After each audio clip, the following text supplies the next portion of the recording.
Hello everyone and welcome to AustCham Thailand's Business Connections Community, an online program where we receive updates on what's happening in the Australian Thai business community. I'm your host, Brendan Cunningham, and in this episode we're going to welcome two of our Board of Directors to update on both AustCham's Inclusion and Diversity Statement and our COVID-19 care packages, two new initiatives for the Chamber. Plus, we have a virtual visit down to the Eastern Seaboard to see what's happening in the manufacturing sector. Stay with us. ผมเชื่อมั่นว่าทุกอย่างเป็นไปได้ไม่ว่าจะยากแค่ไหนกรุงไทย AXA ประกันชีวิตเคียงข้างทุกความเชื่อมั่นดูแลกันตลอดไป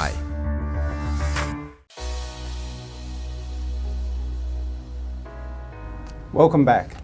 In our business section today, I'm very pleased to welcome AustCham Vice President and CEO of Krungthai-AXA Life Insurance, Sally O'Hara. Sally, how are you? I'm good, thanks, Brendan. How are you? Thanks very much for having me on the program today. It's a pleasure, and we're very excited for why you're here today. Me too. You're going to make a big statement, I believe. I am going to make a statement. I'm going to officially announce AustCham's new Inclusion and Diversity Statement today.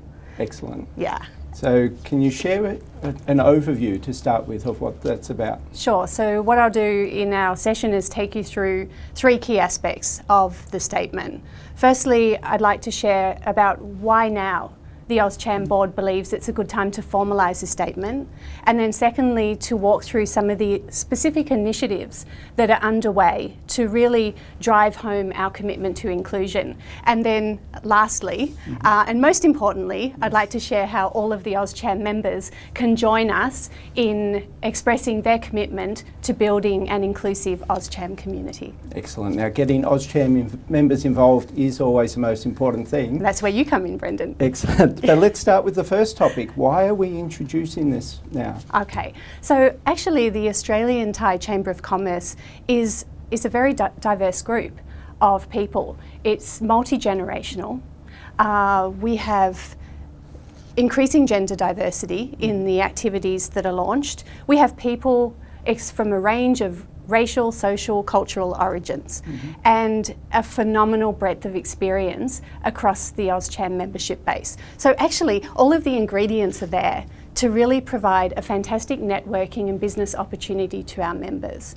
And so by launching this statement, what we want to do is really to affirm to our members that the Chamber is an environment where everybody belongs, where our differences are embraced, and where we encourage all of our members to really share their voice and to get involved in the conversation, regardless of sexual orientation, racial beliefs, invisible or visible disabilities, or gender, for example. And that's really the premise behind why we think now is the right time to launch this statement today, and ultimately to create the most positive impact on AustCham's core pillars of business, connections and community. There you have it. Okay. Now, I know, of course, through the planning of this, that there have already been some specific actions taken and some more actions in the pipeline. Can you share with us some of those details? Yeah, there are probably four key ones that I'd like to talk about today. The first one is really our inclusive approach to membership. So we want to create an environment where everybody belongs. Everybody from all nationalities, gender, etc. can be a member of AustCham. And some of you may not know that actually today, if we look at our membership base, we have members from over 20 nationalities spanning 6 continents. If we could have penguins as members, we'd have all 7, Sally. Don't get greedy.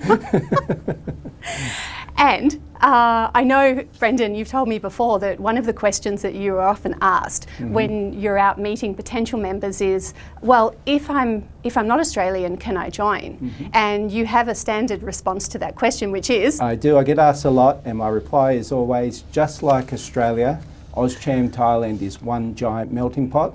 Everyone is welcome. Right. There you go. So you said it better than me. So the second point I wanted to raise is that we really need to build our AustCham board composition and the composition of our subcommittees to reflect the diversity of our membership base. So currently we have 11 directors. We have 4 Thai directors, 6 Australians, 1 half Scot, half Pakistani. We have 3 women, 2 of whom are vice presidents. And we have representatives from the LGBT plus community also on our board.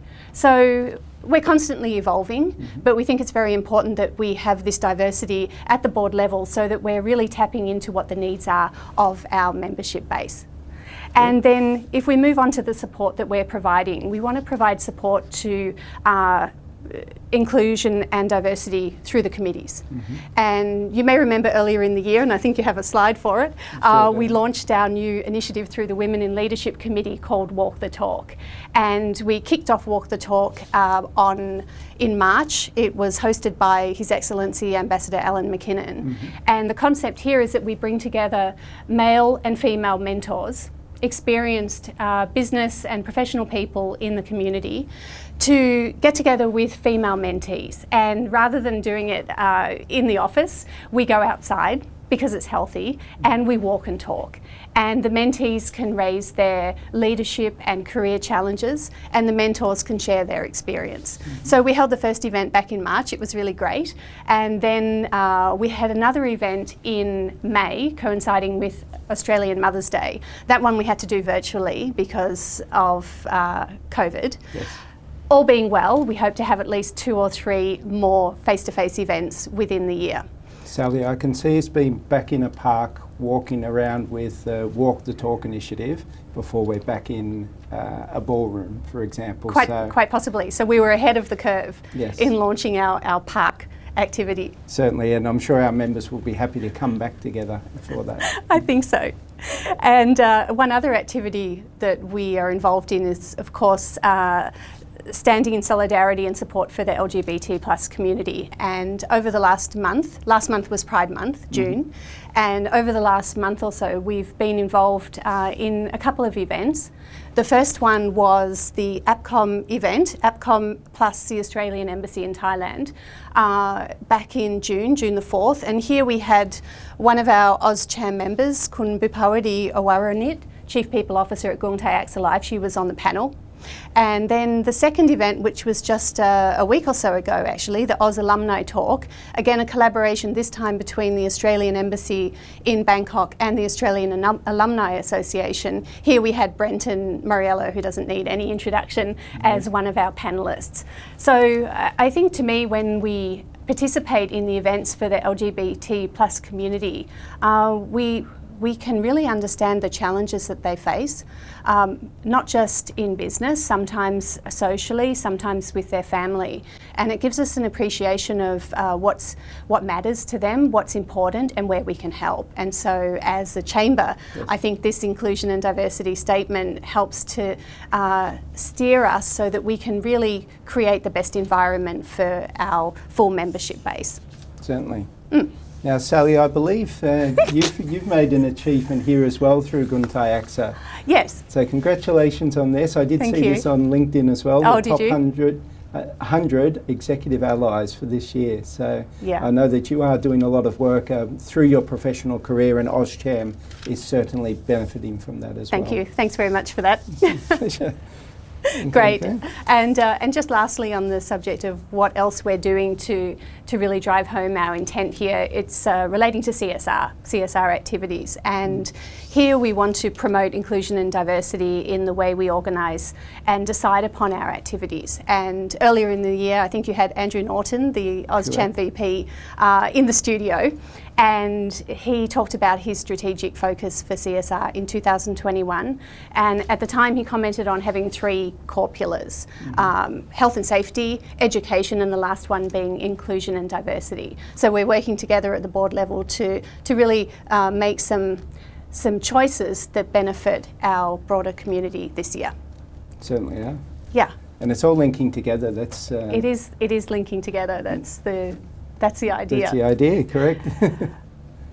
But now we move to the third part of the session, and that's how we can engage our members in our new inclusion and diversity statement. And so at this time, actually, I can't think of any better way to do that than to kick off our Inclusion and Diversity Pledge and to have none other than our Executive Director of AustCham, Brendan Cunningham, being the very first person to take the pledge this afternoon here with us. So Brendan, we'll put the words up on the screen here, and if you could read through and take the pledge, that would be fantastic. I would be honoured to, Sally. Excellent. Thank you for asking me. Sure. Okay, so as Executive Director of AustCham Thailand, I take the AustCham Inclusion and Diversity Pledge. This means I will treat all people with dignity and respect, speak up against prejudice in all its forms and strive for mutual respect and understanding, be a leader and act to improve the lives of those around me within the AustCham community, value the richness that diversity brings to our collective experience, and through these actions that I'll uphold my commitment to inclusion and diversity. I take this pledge. Wonderful. Thanks so much, Brendan. Thank you. That's excellent. And look, taking the pledge affirms the role that we want to play in really making inclusion a reality across the AustCham community and the communities that we serve. So then what's next? So what's next is that we're going to take this pledge and post it on AustCham social media sites, and then invite all of the members to also take the pledge and to illustrate that either with a photograph or a video. I think Brendan and his team will talk a little more about how that'll all happen. I think it'll be a good opportunity for our members and of course our team to get creative in this part. Yeah, that would be great. Okay, perfect. And so that's pretty much what I wanted to share with you today. We're pleased to have the statement up and running. I'd like to thank you and the board and also the fantastic Women in Leadership subcommittee who collaborated in bringing the statement to life and the pledge to life.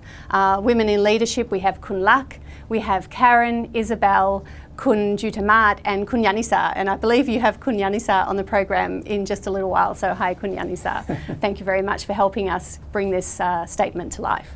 Excellent. All right. Thanks, Sally. So what we're seeing here, obviously a lot of work goes into a statement like this. It is very important for the Chamber, and I'd like to highlight that the work Sally's done, her Women in Leadership Committee, and for the past few years that I've been involved in AustCham, the work that people like Brenton and others have done around diversity and inclusion. This really is the culmination of That's the true. community coming together on this. So, of course, on behalf of the Chamber, we'd like to thank you as being the person who's brought this together and My all pleasure. those who have been part of the Chamber to make this happen. I think it's just a wonderful thing for AustCham and the future of our community. We're just getting started. Absolutely. Thank you, Brendan. Thanks, Sally. All right. Thanks, everyone. See you soon.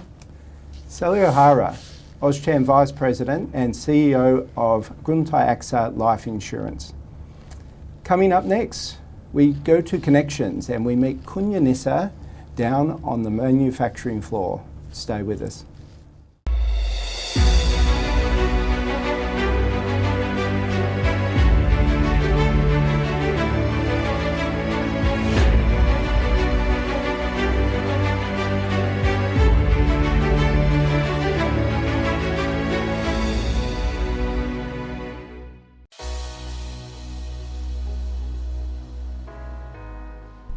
Welcome back. In our connection section today, we have for you a manufacturing update. And coming to you live from the Eastern Seaboard, we have Miss Yanisa Ninlawong, General Manager for Thailand for ANCA CNC Machines. Kun Yanisa, how are you? I'm good. สวัสดีค่ะ Brandon. How are you? Excellent, great to see you. Yeah. This seems life at the moment. This is how we talk to each other, of course, online. Yes. Okay. Won't be too long till we see each other in person again soon, though, I'm sure. Yeah. I hope the travel restriction, like I know, it's just on, yeah. Yes, we'll get there though. But the manufacturing section is, of course, a very important part of not only the whole Thai economy, but for us, for our AustCham Thailand membership base. So I'm sure our members are interested in what's happening down the eastern seaboard in particular, and ANCA being one of Australia's most successful companies is a good place to go to that information. So just a very general question to start. How is business overall?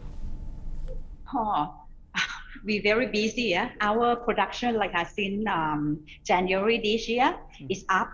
It's up a lot of demand from the customer. Wow. So we have increase in terms of the production quite a lot, but it's still some problems in the the supply chain disruption. Yeah, Right. I think everyone are facing the same thing at the moment. It's a global issue at the moment. Yeah. So having trouble getting products for your machines and then getting your machines out. Yeah, the part supply, because the majority also we have the supplier around for example in Europe, yeah, in Australia, in Malaysia, Taiwan, around the world. Also when we ship the machine around the world as well. So difficult to get the vessel. The lead time is longer. Lead time in the vessel, and difficult to book also. Yeah. Okay. It's challenging. I will say a challenging. Yeah. Yes. With the production is up, then you need to make the customer demand to be able to ship the machine to the customer based on their requirement. At the same time, the supply chain, the lead time, for the part also take it longer than how you meet the customer expectation. That's so challenging at the moment. Understand. Yeah. It is great news that production has increased though. Why do you think the reason for that is? Why is there such an increase in production? Yeah, okay.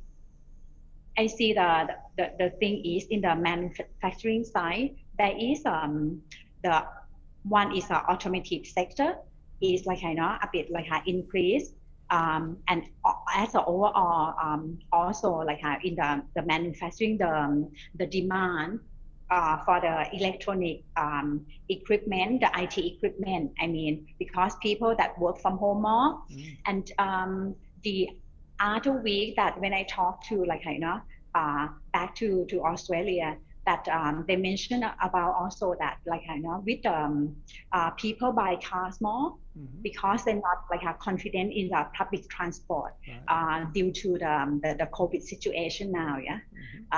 Yes, definitely work from home. A lot of people work from home, or the equipment, IT equipment, electronic. That the demand has been increased as well.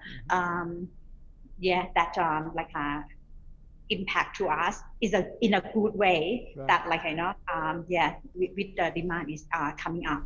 So people, I guess, consumers are spending less outside on, I guess, clothes, even retail items, plus obviously travel and dining out hasn't been an option for a long time. So they've shifted that spend into consumer items such as electronics, work from home essentials, which is interesting. Yeah. How does this compare to last year?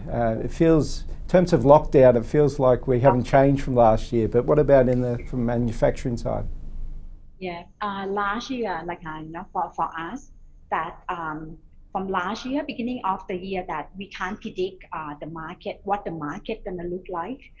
Is hit by the pandemic of the COVID. Yeah, beginning of last year, around then we still can't predict what's gonna happen. Also, I think everyone can't predict that. Right. Then our demand is is down. The order is down. So for example, in July, August last year, we August, for example, we work only 10 days, and then we close down for 3 weeks. Wow. July also we close down 1 week.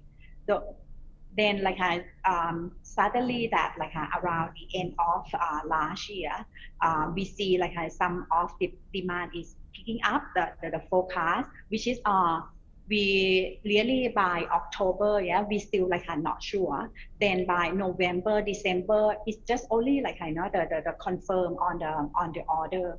So for us, that I mean, for example, like I know last year we produced around like 350 machine, and then for the forecast, our this financial year, it will be end up around like 600.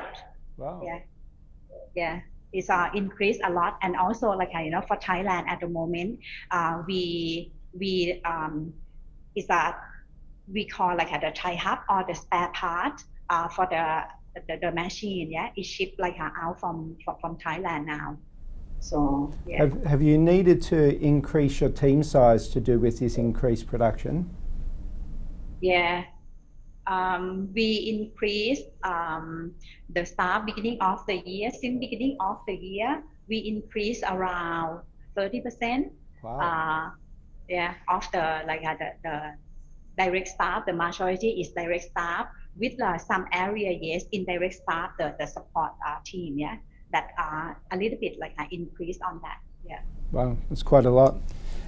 Yeah. So if we're speaking with other members especially about the overall economy, it has been quite dire, particularly with so many businesses linked to the tourism sector, but it sounds a little more positive, of course, in the manufacturing sector. How do you see things from the import-export viewpoint? Okay, from the import-export, from what I see from the economic outlook, the Thailand, yeah, only like for Thailand, right, they forecast like for this year, it's gonna be like you know increase around like 15%. Wow. for the export. Yeah, and then it show like you know also that like you know in the manufacturing sector, in some certain like area, yeah. That will be like an increase, and the export from what I read is like it's quite a lot export to yes, definitely China, yeah, to Australia, even Australia, that the forecast that also increase a lot as well. Mm-hmm. Great. So at times like this, it's always good to hear some good news because we're hearing so much bad news. So we appreciate hearing that little good snippet. Now you're coming to us live from ANCA CNC Machines, but you also, of course, have ANCA Sheet Metal Solutions just around the corner from you down at the Eastern Seaboard. Can you tell us what's happening with them as well?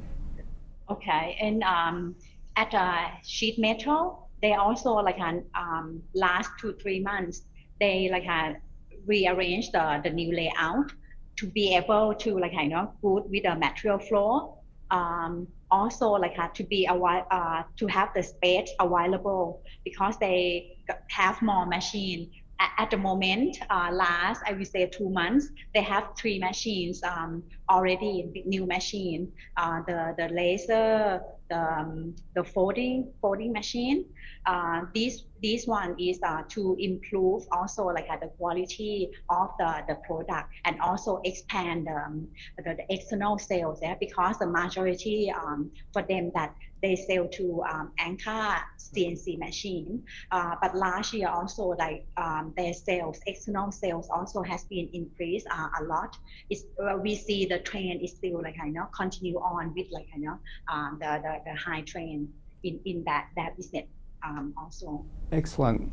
This is good to hear. As I mentioned, we've heard quite a lot of stories of businesses not doing so well. So whenever we hear stories of businesses that are going okay during this time, we certainly want to share them with the AustCham community. Great. So just before you go, you would have seen earlier we had Sally O'Hara on speaking about AustCham's inclusion and diversity statement. You'll of course hear me make the statement as the first one at AustCham. Will you be making the pledge as well? Yeah, I mean like at ANCA, you know, we committed to that. Yes, we will support like definitely. Excellent. So we look forward to seeing that in the near future as well. Yeah, thank you. Great. So Kun Yanisa, thank you very much for joining us. Kun Yanisa, General Manager Thailand for ANCA CNC Machines. Coming up next, our community section. and we're going to speak about caring for the community. Stay with us.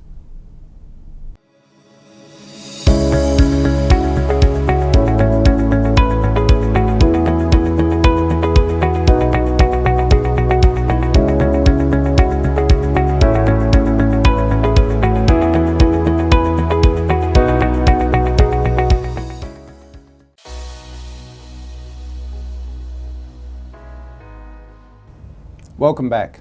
In today's community section, we're talking about caring, and we welcome AustCham Director and Country Manager Thailand for Linfox, Sarge Iqbal. How are you? Good day, Brendan. How are you doing? Very well, thanks. Good. So, Sarge, we're talking about caring, and I see you've brought in a prop.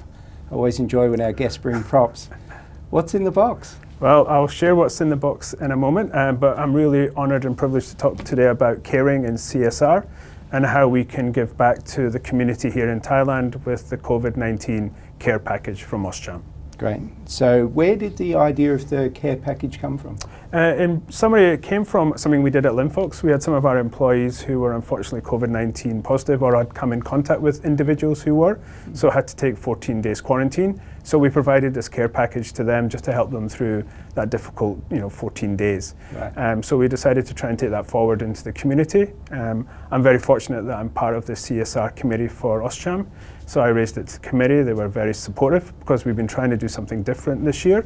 As funds are very tight at the moment, we're not doing many events, so we're not getting much income in to support CSR initiatives. So this is a way that we can add flexibility to do something at minimum cost, but have maximum impact. Right. So when you did it at Linfox, it was for, unfortunately, Linfox employees who had been affected. For the AustCham COVID-19 care packages, who are the intended recipients? Good question. We've actually looked at this in terms of where our membership base sits at AustCham. So we actually have 4 what we call care hubs. So everything is care something. So we have a care hubs, and we have 4 care hubs here in Thailand where our main members are located.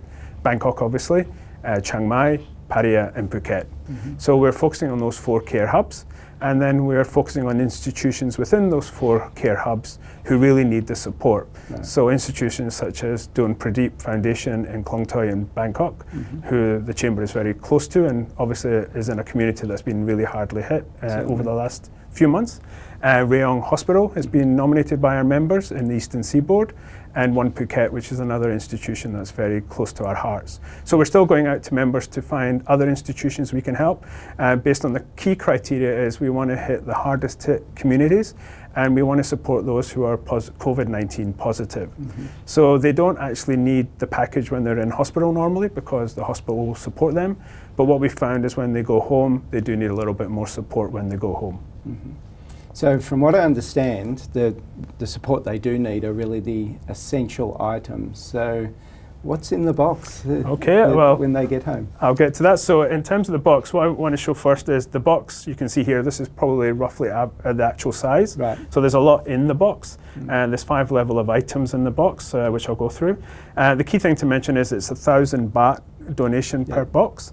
The actual price point is probably around about 1,003, 1,004, but through kind donations, some free donations, and discounted prices throughout by our kind members, we've managed to get the box down to 1,000 baht, which was a really important price point for us. But even things like the box is free, so that's been donated by members, and there's no administration costs, and also logistics will be supported by our members as well. So every baht you donate will go straight to the contents in the box. So what do we have in the box? So let me show you. There's 5 levels of items in the box. So firstly, things such as masks. We will have masks in the box. So obviously helping individuals to keep their protection. Also in terms of medical supplies, thing that's close to our heart at the moment, sanitizers. And then what we also have is the hospital is also, we went to local hospitals and asked them what we should put in the box. And they said things like utensils are really important as well, because it allows people to understand the importance of eating separately, not sharing food, and keeping everything clean and tidy. That's a good idea. Not everyone would think of that. Correct. Yeah, and look, and it's just a reinforcement message. The second level of items we have is vitamins and minerals. So Blackmore, our great sponsor here, is supporting us with some vitamins and minerals. And then the third level of items are what we call the essential items, the general household cleaning items. And normally when individuals leave the hospital gives them advice on household cleaning. So things about your own personal hygiene is obviously things like toothbrush and toothpaste, keeping your own individual items. And then, we will have detergents and cleaning products, and then also liquid soaps and liquid cleaning products as well to allow for less contamination. Then items 4 would be dry food, so dry food products, and snacks, to allow individuals to have snacks. And then finally, the essential liquid items, so UHT milk, soy milk, and also fruit juices. So a very packed box full of items, and there to totally support the individual when they're at home at 1,000 baht. Sarge, it's amazing, I think, how much we've taken for granted just being able to go to a shop and buy essential items like that, and the freedom we lose when we can't. So a box like this, if you don't have that freedom to go shopping or to be able to reach out and afford it for a lot of the people who receive it, it's something that's going to make quite a lot of people happy. Yes, we have to also remember is unfortunately some of these individuals in these areas, if they are working, they've not been working for 14 days, so no income coming in. And most initiatives are, if you are positive, you then need to take a further 14 days after you come out of hospital for further quarantining. So that's a month you're away from work, so income is low, you need necessities, you need to look after yourself and also look after your family. So the care package will definitely support. Great. And you've mentioned the 1,000 baht donation. I believe there's an ambitious target that goes with that as well. Yeah, just to keep things a little bit simple for us, I suspect 1,000 baht per care package, and we would like to try and donate 1,000 boxes as well, or care packages, to the communities out there in the 4 hubs. Great. So that is our target. Does certainly keep it simple. 1,000 for 1,000. 1,000 for 1,000, that's the way to do it, yeah. Excellent. So we've got the box. How's it all going to work? Sure. So in terms of the process, we've done 2 of the 5 steps already. So step 1 was to come up with what was in the box and what were the key items that individuals need. And again, as I mentioned, we went to the local hospitals and they gave us some recommendations here. We've sourced most of those materials now. We've had discount pricing from our members and some free products as well. So we have the list of products and even suppliers for packaging and the logistics as well. So that's been done. And we're now done step 2 as well, is we're going out to the 4 care hubs and we're finding the institutions that we will help, and an ability for members to either individually donate 1 or 2 care packages, or if you're an organisation, 5, 10, 15, 50, 100 maybe. So it's really flexible, and I do hope that the members and the companies that are our members as well will really support. Another point just to mention is at the front there will be a sticker like you see there, and the white box in the middle will be where we will put individual members' names of who's donated that box. Great. So we've added that in as a little special touch as well. Excellent. So the recipient can see exactly who it came from. Sure, yeah. And then we've got 2 steps left, making up the boxes. So we'll have about 10 days to 14 days to get all the donations in, and then we'll hopefully see if we can get to that 1,000 number. And then once we've got the donations in, we can then go out and buy the produce, and then we'll put the packs together. Now, depending on where we are with COVID at the time, it'll either be we'll do that internally. If the restrictions are allowing us, we will try and get some care supporters.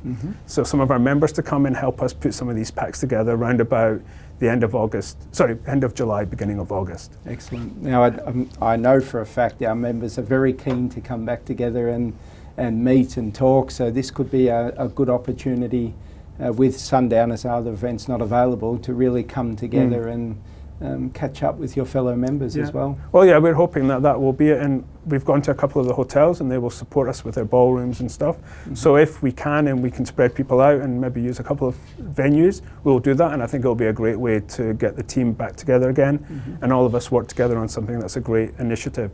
And then the final step will be then distributing the care packages out to the 4 hubs, which we'll do to the institutions. We won't deliver to individual homes, but we will deliver to the institutions and then let them manage it to those who are positive with COVID-19.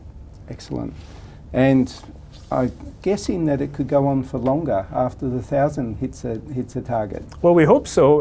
We hope that this has got longevity definitely behind it. It's the start of the program. It's to see how we get on. If we get more than 1,000 and we need to segregate it or go beyond the 4 hubs, for sure we'll be more than happy, and I think the chamber and the members are really supportive to do that. It's going to be as strong as how everyone supports it going forward. So yeah, really looking forward to it. Great. I know, speaking on behalf of my team and the committee who are involved in the CSR committee for AustCham, everyone's really looking forward to this. So it's a great initiative and it's a really good time for our AustCham members to show they care. Yes, it certainly is. And look, I'd like to thank everyone who's supported so far. It's been really well taken up by our members in supporting with discounted product or free product. And also with the chamber staff as well, really doing a lot of work in a very short period of time. I do think this is going to be a great success, and I do hope it will have longevity. Excellent. Sarge, thanks for coming in. Thank you very much. Have a good day. You Take too. care, everyone. Sarge Iqbal, AustCham Director and Country Manager Thailand at Linfox. Well, that's all we have time for today. I'd like to thank you for joining us, and we'll see you next time. Stay safe and well.